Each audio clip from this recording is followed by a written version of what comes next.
Okay. Welcome back. This is the second part of Introduction to Ecosystems. In this video, we're going to talk about symbiosis, including mutualism, commensalism, and parasitism, again with a focus on how the availability of resources influences these relationships. So what are our learning targets today?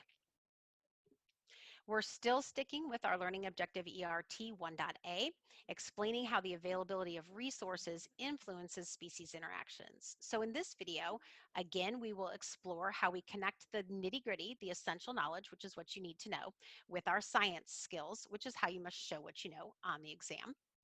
But we're going to be doing that this time with symbiosis, including mutualism, commensalism, and parasitism. We're also going to practice our skills describing symbiosis, that's science practice 1.A, through AP style questioning. Probably heard about it in a previous class. It's a close long-term interaction between two species.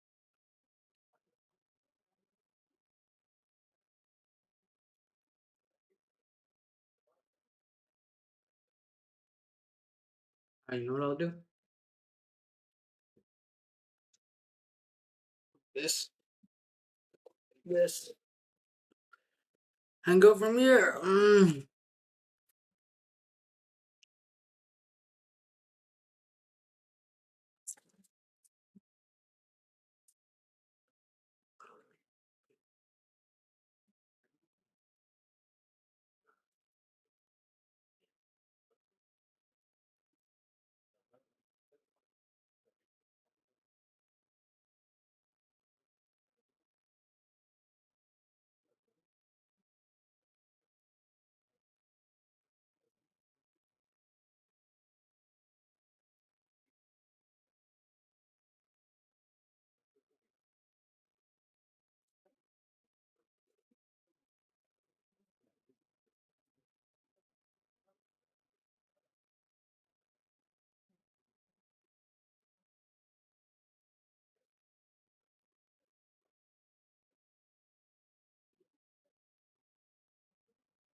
In an ecosystem.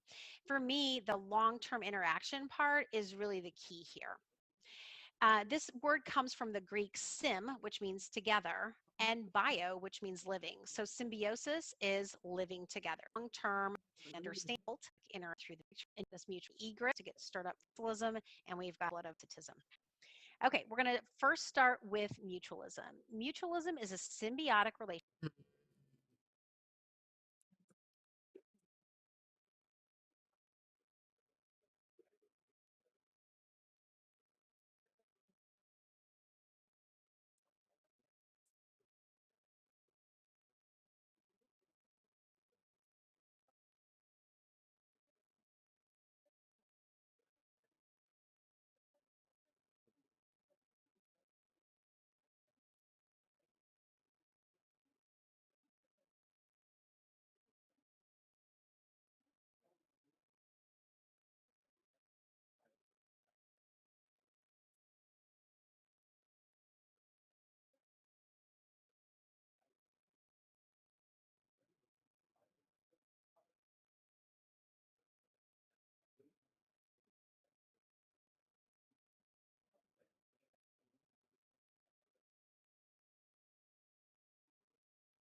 Two species, chance of survive.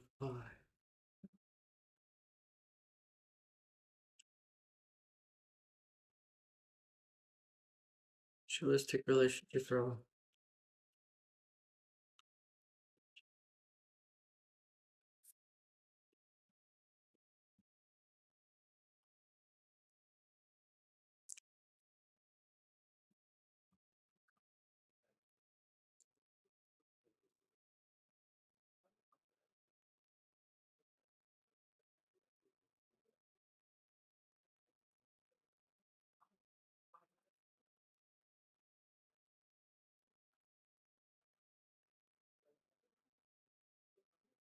evolved traits over many generations.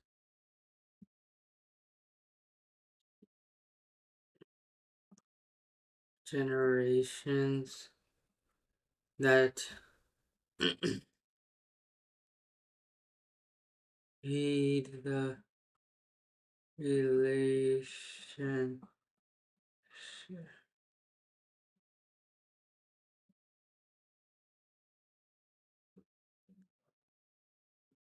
Examples: ants and trees,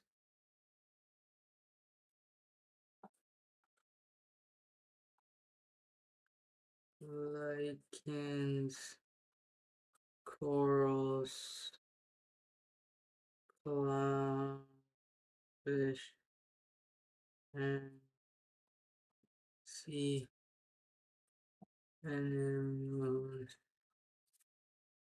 Relationship between two species where both species receive a benefit that results in an increased chance of survival and reproduction. So this is beneficial for both species. Mutualistic relationships are long term. We talked about that, and both these species have evolved traits over many generations that aid in the relationship. There's some famous examples of mutualism, such as ants and acacia trees, lichens, corals, and clownfish and sea anemones. So as you consider each of these, if you're not familiar with them, I want you to get in this mindset here. Look at your thought bubble. Can you identify the resource each species is receiving in those relationships above? If not, go ahead and go Google them, look them up. And can you identify if that resource is a biotic or abiotic resource? This is the mind frame that we're going to talk about each of these different interactions. By the way, there's a bee and a flower there. That's pollination. And anytime you see a pollination question, just be aware that pollination is always a mutualistic relationship. Both the bee and the flower are receiving benefits. Let's do some practice on these concepts. All right, here's our first one. And again, this is the mindset that we were talking about identifying resources and whether or not they're biotic or abiotic. So I'm going to give you a scenario, and I'm going to practice this one with you, and then you're going to do the next few on your own. Here we go. Oxpeckers are birds that are commonly found on the sub-Saharan African savanna. They can often be seen Okay. sitting on buffalo, giraffes, impalas, or other large mammals. Oxpeckers eat ticks, flies, fleas, and other insects. While sitting on these large mammals, oxpeckers will give a loud warning call when predators are near. Now, here we know this is mutualism. You're in a mutualism practice, so you don't have to identify that because I told you it was. So let's talk about this relationship. The oxpeckers are sitting on the back of these large mammals and they're eating ticks, flies, fleas, and other insects. These insects are actually pest insects. So the oxpeckers are receiving a food resource. They're actually grooming, taking the pest species off of these large mammals. So the oxpeckers get a food resource, and then the large mammal is also getting the parasite or the pest species removed from its skin. So that's mutualism benefit. But take a look. Oxpeckers are also going to give a loud warning call when predators are near. That is alerting the herd that they're sitting on that something's going to come and get them. So that safety or moving the herd from a point of danger to a point of safety is another resource there. And that would actually be, that might be an abiotic resource there, right? Because that would be a shelter thing. We're moving to something that's a safer bet. So that's what we're talking about there. What are the benefits? What are the resources gained? And are they biotic or abiotic? On the next slide, you're going to see 3 more scenarios. And I'd like you in that mindset to practice, pause your video, and go through those scenarios with that, answering those same questions.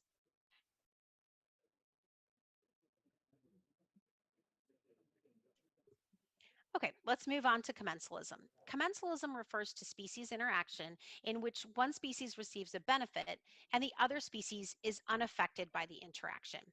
This comes from the Latin com, which means the same.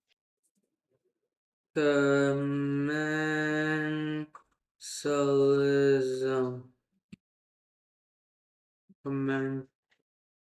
Mentalism. Mentalism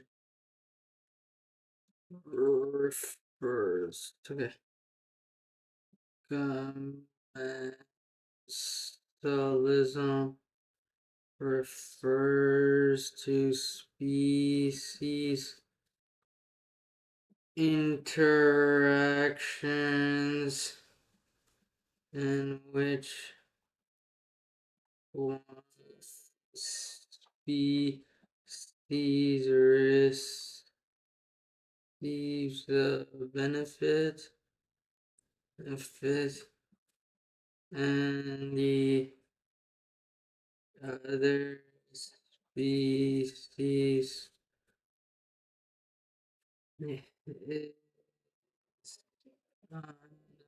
unaffected by the interaction.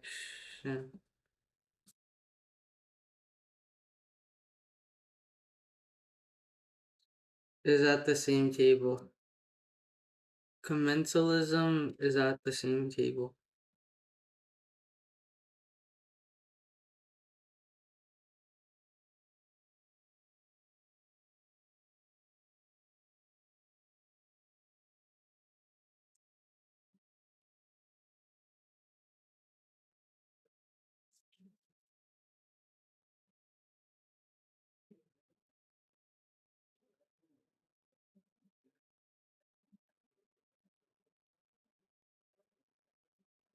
And mensal, which means table. So commensalism is literally species that are, quote, eating at the same table.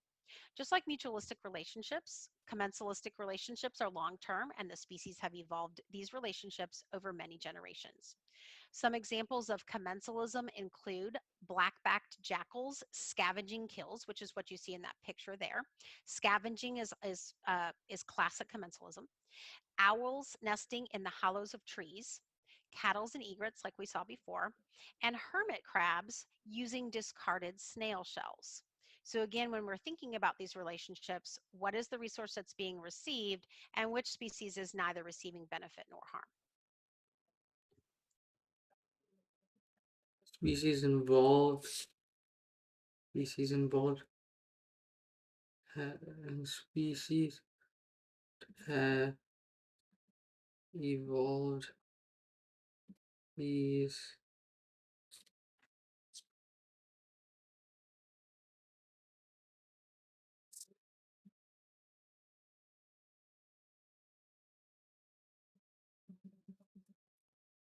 these wait, okay, I know these, yeah. These relationships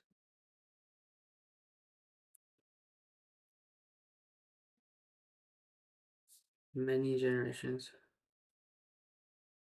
Many generations.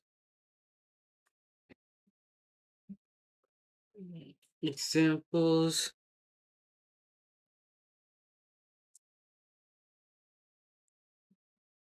black-backed jackals scavenging kills, owls nesting in the hollows of trees, owls nesting in the hollows of trees, cattle and egrets are crabs and discarded nail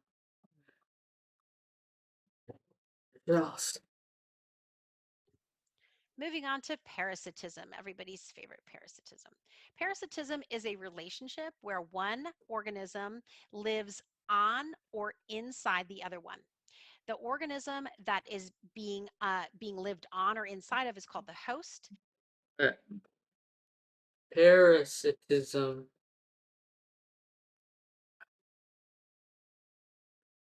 Alright, parasitism. Parasitism. Parasitism is a relationship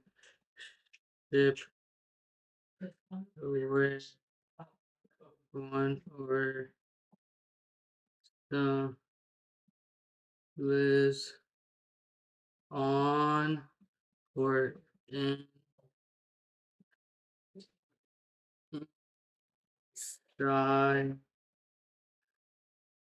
of another.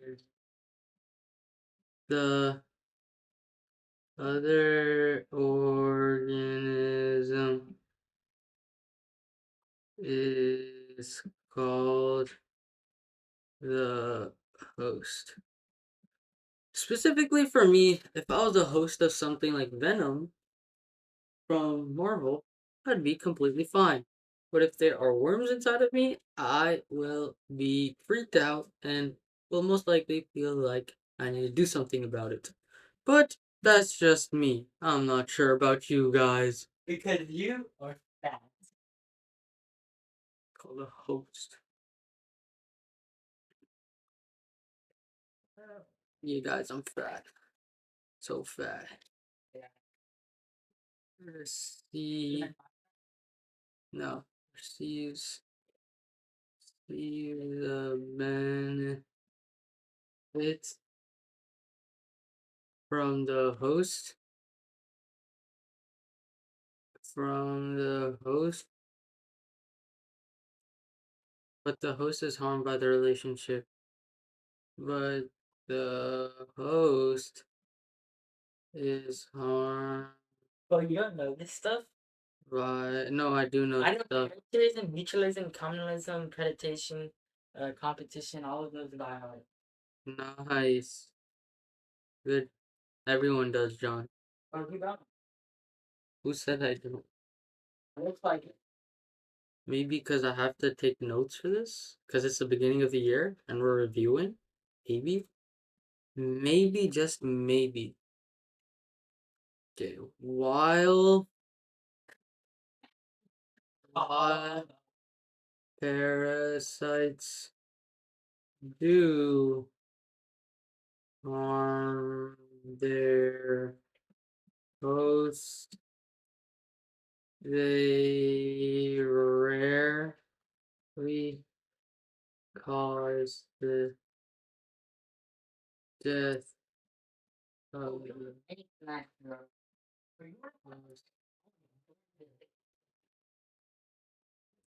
This distinguishes parasitism from predation and kill their prey. Well, okay. Common in South, they are aggressive and bite humans, causing many diseases. Okay, bro. I'm actually not gonna lie. I'm so scared of parasites. Like, yeah, like tapeworms, bro. Oh my god. Tapeworms, I'm so scared of. I saw a picture of them when I was a baby, and oh my, bro. I saw a picture once of tapeworms when I was a baby. It was so bad. I literally can't. And ticks, and anything, bro. And mosquitoes too. Ugh. Um, man, most intestinal tapeworms. Wait, no. Did I see a picture of tapeworms or what did I see? I saw a picture of one of them. Saw, no, I saw a drawing of tapeworms and it was so bad. After seeing the drawing, I could never think of having one in my stomach. But I saw it in a kid's book. I saw the drawing in a kid's book, so it was okay. No, actually, it wasn't. I'm still haunted by the memory. Intestinal tapeworms, mosquitoes, biting, warm blooded animals.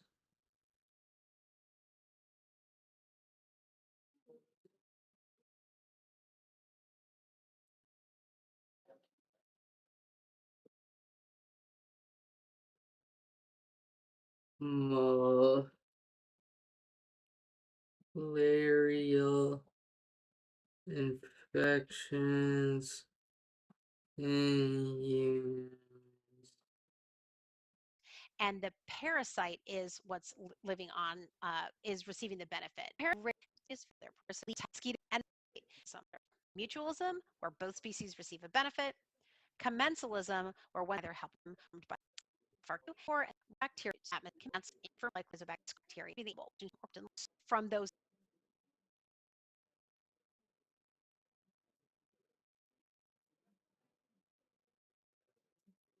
Okay.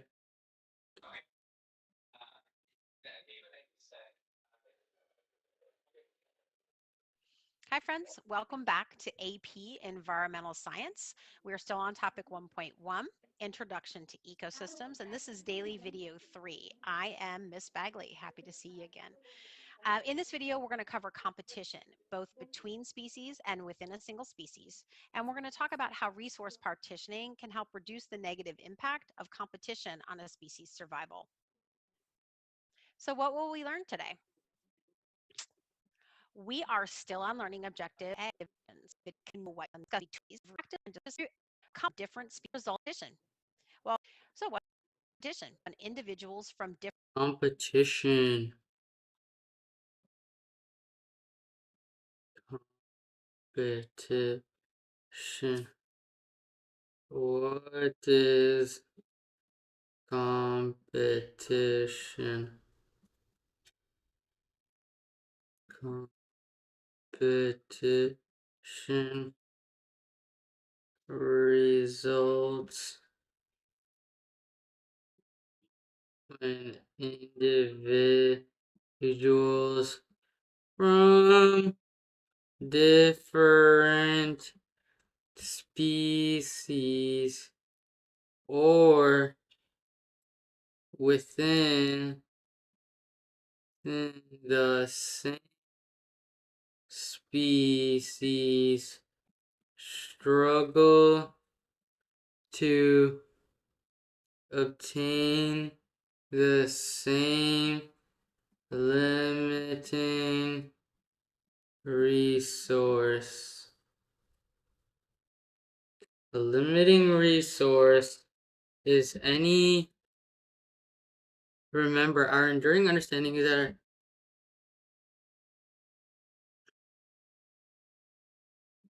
a limiting resource is any resource, biotic or abiotic, that contains, constrains, not contains, constrains, constrains a population's size or could potentially stop a population from growing.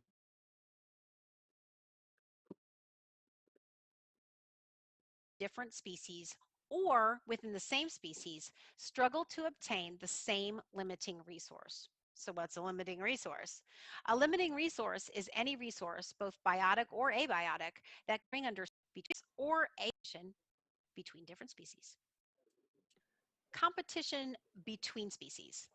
Competition between different species is sometimes called interspecific competition, and it occurs when the species must fight over a shared limiting resource. The resource might be biotic, such as a food resource. Competition between species. Competition between how many slides are there? Resource partitioning, competition within a single species.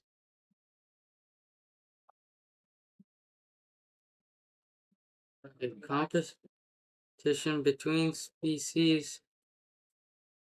Competition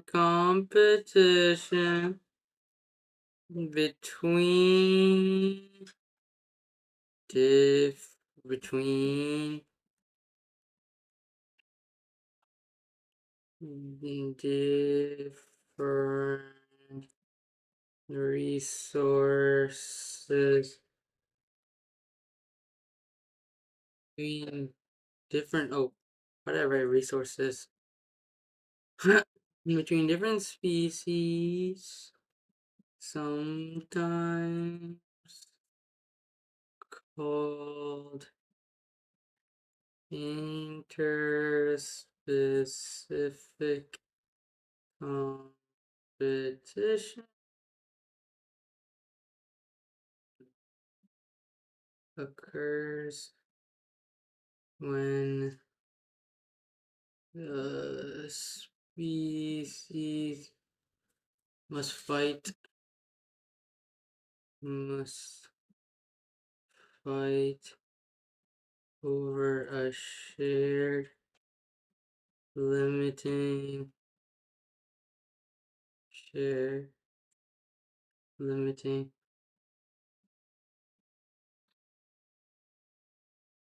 might be biotic, such as access to a food source, or abiotic, such as competition for available sunlight. Biotic or abiotic. The resource might be biotic or abiotic.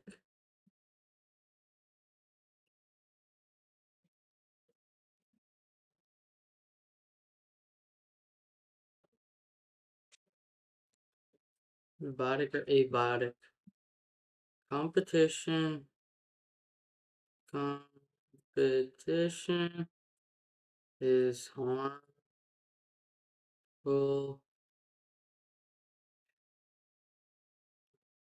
for both species.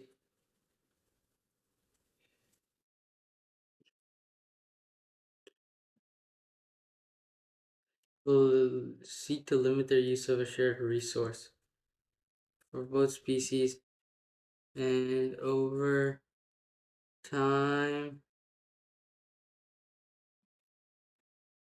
over time species will seek to limit their use of a shared resource. Resource partitioning occurs when species use limited resources in different ways, places, or different times. Resource partitioning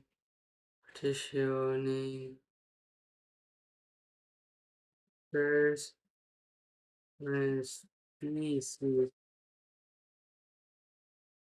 use limiting resources in different ways, places, or at different in-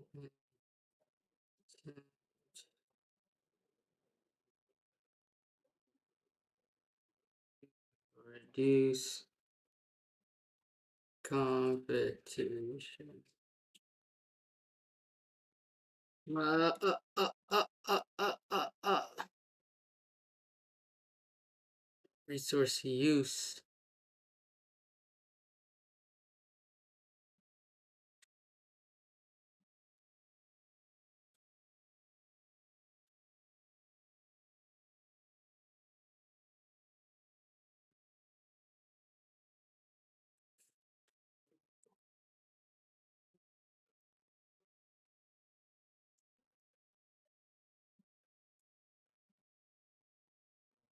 The first thing that, again, specific.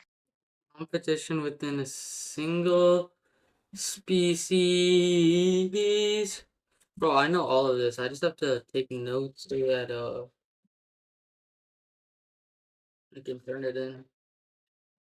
Wait, I know how to do this. All of this too. I know everyone does. Chat. I know how to do it. Competition Chat. within a single species. Competition within a single species, sometimes called interspecific competition, occurs when individuals might fight.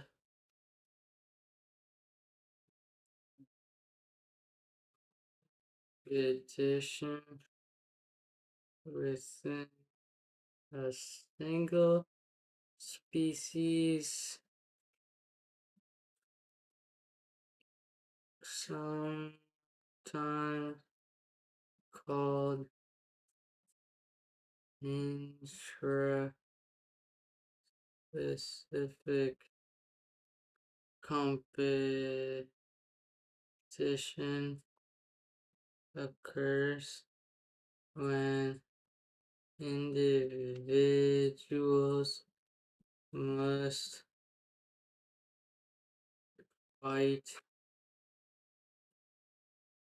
the same resource that all members of a species need to survive. Competition within a single species makes the species As stronger with and better competition adapted. between different species, these resources may be biotic uh, or abiotic. These resources, these resources, resources may be biotic or abiotic.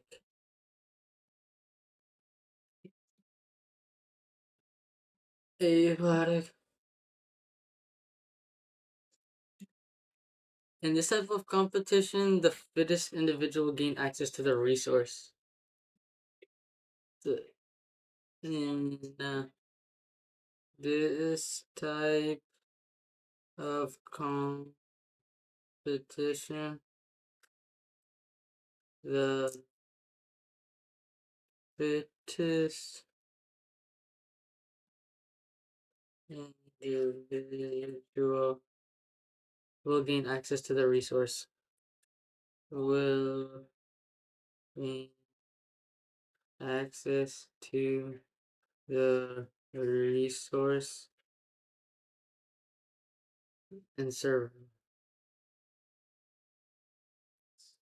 and survive to reproduce. That's done.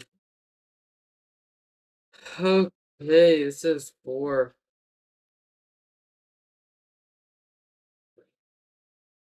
Okay, so now we have to do SAT practice. So we'll do SAT practice real quick. And then after doing SAT practice, we'll go to do my other stuff. So let's do SAT prep really quickly.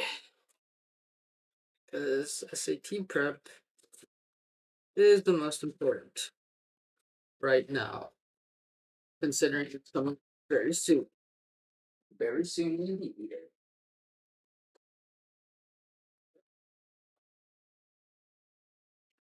What is going right over this one?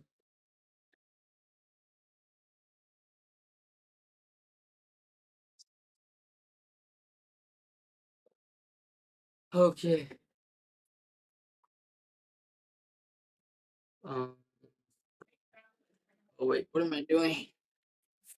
Boom, boom, boom, boom, boom, boom, boom, boom. Boo boo boo. Boo boo boo. Boo boo boo. Apes notes.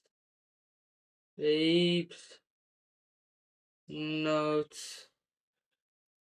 Apes notes beta. Apes notes. Boom. And then we'll look at wait, I went to question 24. Question 24 specifically okay. I have to do 25 and I should probably time myself. Let me go get orange first.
Hi. Okay. Although those who migrated to California in 1849 dreamed of finding gold nuggets in stream beds, the state's richest deposits were buried deeply in rock, beyond the reach of individual prospectors. Consequently, by 1825 C, easily. Consequently, by boom, C, by 26.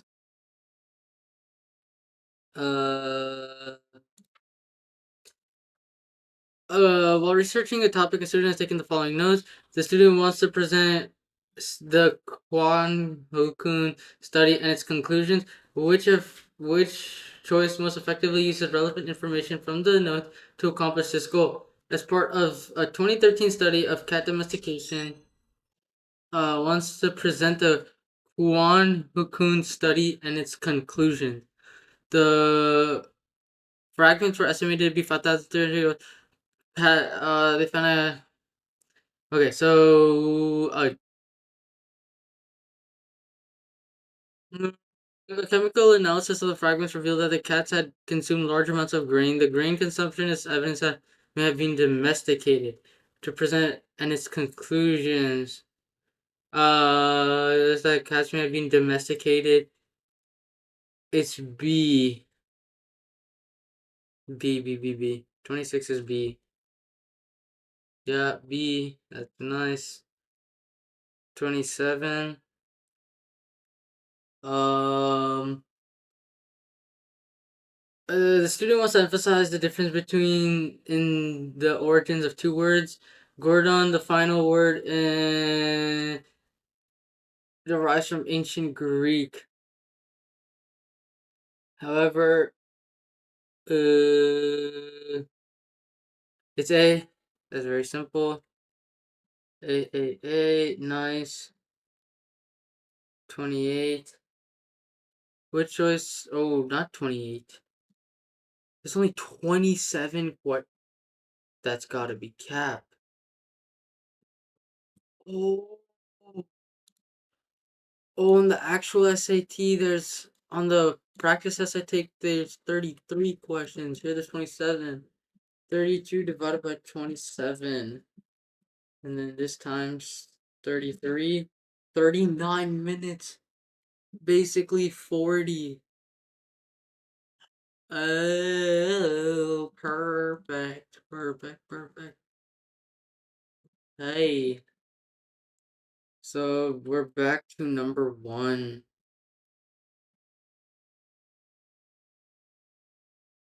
27 Blue Book practice test. One reading module. One Blue Book. Blue Book practice test two. Reading module two.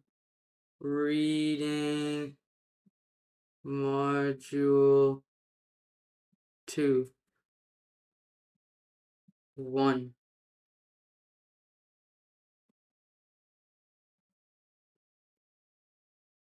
One. Nice.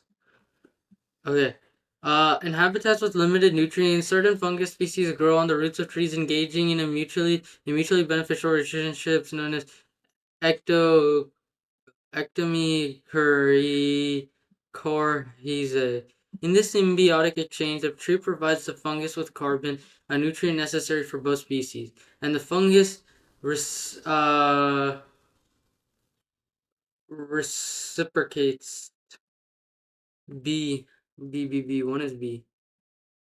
Reciprocates. B. Nice. B. Two. Uh, Handedness or preferential use of either the right or left hand. Typically is easy to observe in humans because the trait is present, but less recognizable in other animals. A. Recognizable. A. Nice. Three. In nature poem Kumiai poet Tommy Pico portrays his mastery over the natural world by honoring the centrality of his ambivalence. Ambivalence. Be nice. Four. Some scientists have suggested that mammals in the Mesozoic era were not very diverse group, but paleontologists living in the shadow weren't all ground dwelling. We're not very predatory group. We're not a very we're okay. It's a diverse sea, diverse, nice. Five. Critics have asserted that fine art and fashion rarely diverge in a world where artists create timeless works for the public to buy. Challenges view her work can be seen in and purchased through her online boutique. Oh, rarely diverge. It's C diverge. D prevail intersect. Okay, I have to do one for this, bro. That's actually okay. This time I'm at least closer. Prevail is way off. So it's good I chose diverge. Diverge meaning separate from another route, especially a main one. Go in a different direction. Oh, oh, I didn't know the meaning of diverge. Diver. Okay. Correct answer. Correct answer was D. Correct answer was D. Correct answer is D or was D? Was D? Was D reason wrong? Reason wrong. Didn't know the meaning of diverge and thought it meant to come together. Diverge means to separate. I knew it meant to come together. I should have chose intersect. Okay, what am I doing? Okay, 6. The author's claim about the relationship between Neanderthals and Homo sapiens is nuanced as it fails to account. Okay, nuanced. C. This is C. Obviously, this has to be C. B. What? Oh dang, that is not good. Correct answer was B. How did I get this right? Reason wrong. Isn't nuance mean in very specific scenarios? Okay. Okay, very tenuous. V is the best answer because it most logically completes the text discussion about the author's meaning that and this tenuous means a lacking substance. And the N authors didn't consider contain key pieces of evidence. Then is therefore weak. Reason A is obviously gonna be wrong. C. Nuance is subtle.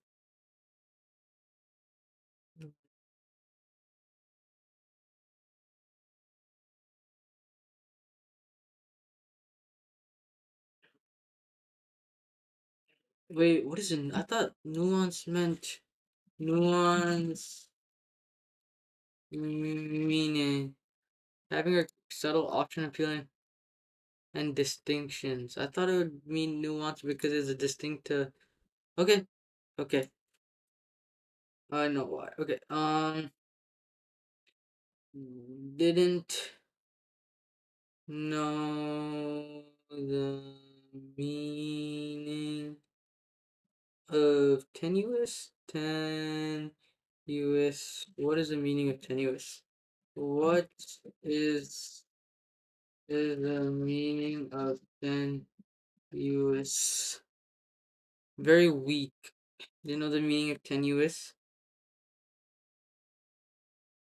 Very weak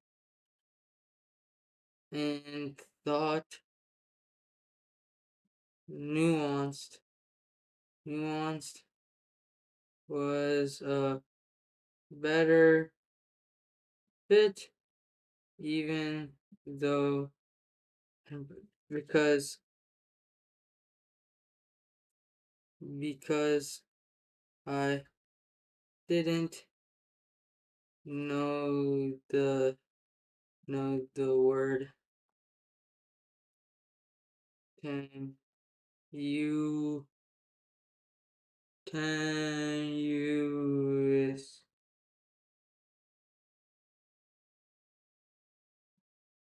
7 Okay, nice. I'm on 7 with 2 wrong. That is bad. That is very bad. 2 wrong is very bad. I can only have 3 wrong minimum. Right now I have 1, 2, 3, 4, 5, 6 wrong. That means I couldn't get wrong on them.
Okay, 7.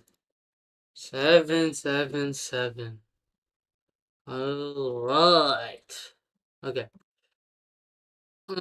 The province of Zukonoko was situated on the Pacific coast, hundreds of kilometers southeast of Tenochtitlan, the capital of the Aztec Empire. Because Zoconochoco's location within the empire was so, it's either concealed or unobtrusive, was so concealed, was so concealed or unobtrusive. Unobtrusive means out of the way. I would assume it's A. This one is can go either way. Selected A. The correct answer is B. Oh. Choice D is the best answer because most of the center. Oh my gosh. Dude, I'm getting so many wrong. I can see why I did wrong on this one. Correct answer. That's already 3 in a row. Was D.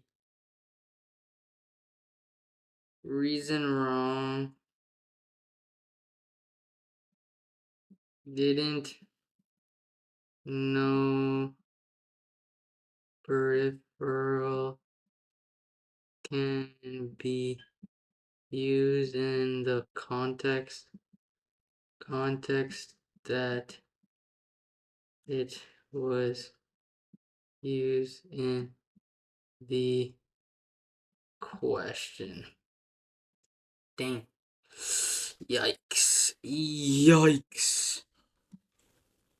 8. Contributions to the field of linguistics are extensive. Her accomplishments include working on authoring its extensive C. C, yeah, finally. 9. Based on the text, respond to the crowd. Even though the crowd, what has, yeah. One man was more excited than the rest, flung his head into the air and shouted, as well as I could make out, for who roared for the subwarden. Everybody roared, but when it was this for the subwarden or not did not clearly appear. Some were shouting bread and some taxes, but no one seemed to know what they really wanted. All this I saw from the open window of the warden's breakfast saloon, looking across the shoulder of the Lord Chancellor. What can it all mean? He kept repeating himself. I never heard such shouting before, and at this time of the morning too, and with such anonymity. How does it respond to the crowd? He asks about the meaning of the crowd, even though he claims to know what the crowd wants. He indicates it uh, as being united.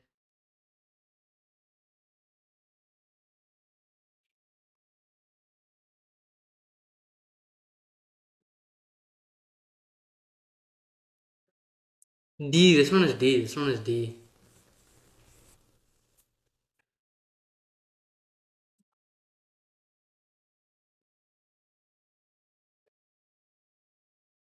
He asks about the meaning of the crowd.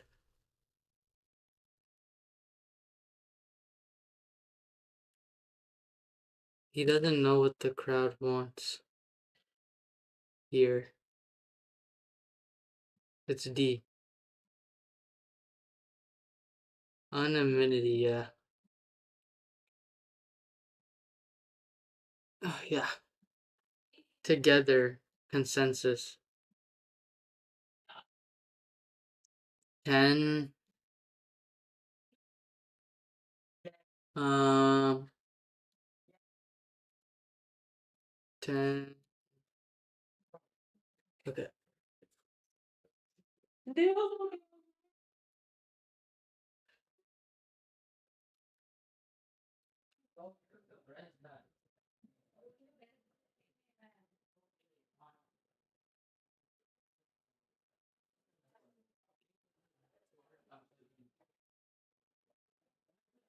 Because you're going out.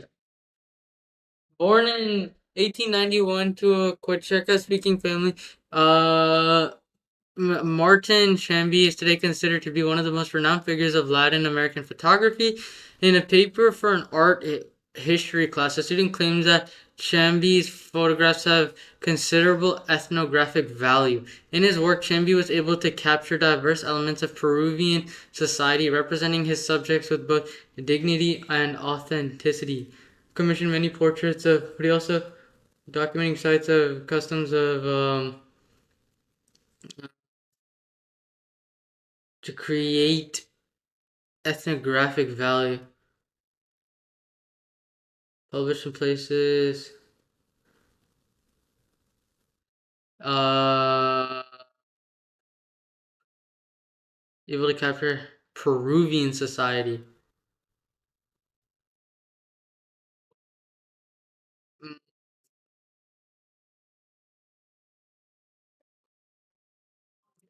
Support some of the long been popular subjects of uh,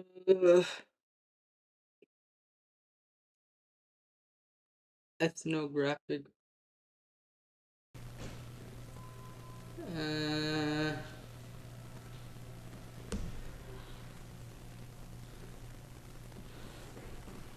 he.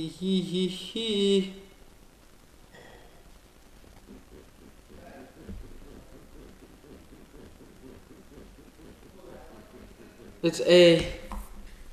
A. 10 is A. The incorrect answer is A. Oh, yeah, buddy. Yeah, buddy. Yeah, buddy. Okay, 11. Nice. It's getting better.